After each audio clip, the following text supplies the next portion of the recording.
Grapes are good, but let me tell you what, wine is so much more valuable than the grapes itself.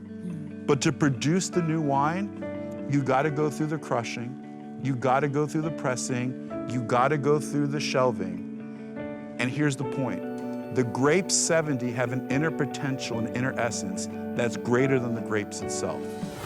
Yeah, I think, people know half the story. Okay.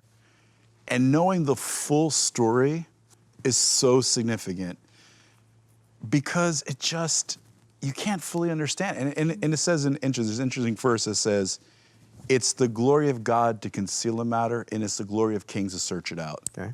And we're called to be children of the kings. Part of our glory, part of our divine right as children of the king is to search these things out. I mean, who doesn't love a good mystery? I mean, one of the greatest things in life is to have those aha moments and to see, how it all fits together. I remember when I was a kid, growing up in New Jersey, we used to take a yearly trip to Florida, and we used to drive in the car, big station wagon. Back in the day, you didn't have to wear seatbelts. You go to jail today, right? And one of the things I'd love to do is I'd love to get these little magazines and play the connect the dot games. And it was always so satisfying when you saw the dots connect and the picture come alive and you realize what it was. And that's spiritually. When we connect the dots, it just gives revelation that really leads to transformation. And I love taking people to Israel. And one of my favorite places to go is the Garden of Gethsemane. And it's a powerful moment with Dallas and I. That had been his first time in Israel was when we were there. That was the first time he'd been there, and he wanted to go before they produced the Chosen. He's like, I got to go to where it was actually happened and see it for myself, which is, I think, true. Yeah. And should be true for all of us, should try to get there if we have an opportunity. But I love the Garden of Gethsemane because it's both spiritually and emotionally, such a powerful place. Mm-hmm. We know the story. Jesus celebrates the Last Supper with his disciples in the upper room. And after dinner, which was actually a Passover Seder, he goes out to the Garden of Gethsemane to pray. And the interesting thing is that we have to even understand the significance of the name. Garden of Gethsemane means the garden of the place of the olive pressing in Aramaic in Hebrew.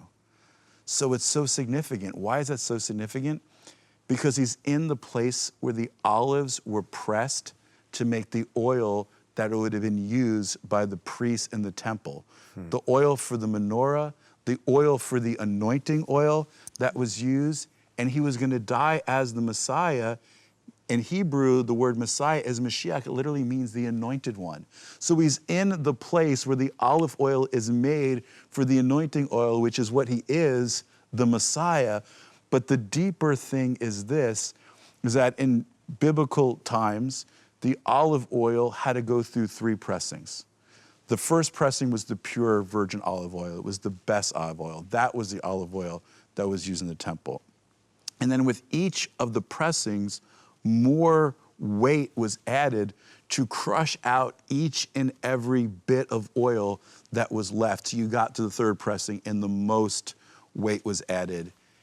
And that's exactly why Jesus prays 3 times.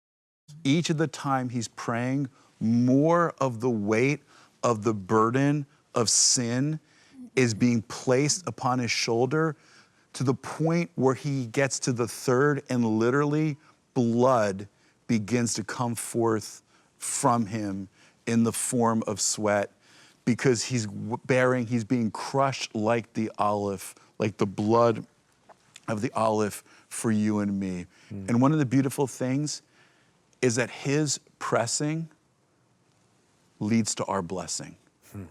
His pressing leads to our blessing. But it's also true that in life, when we go through the pressing, it's never to kill and destroy us, but God has to press us in order to bless us. So if you're out there today and you're going through a pressing, I just want to encourage you that pressing is what God is going to use to lead to your blessing. Don't be discouraged. Don't give up. Don't become worried, but understand God is with you in the midst of it. At TBN, our mission is to use every available means to reach as many individuals and families as possible with the life-changing gospel of Jesus Christ. Thank you for helping make the gospel of grace go around the world. Without you, we couldn't do it. God bless you.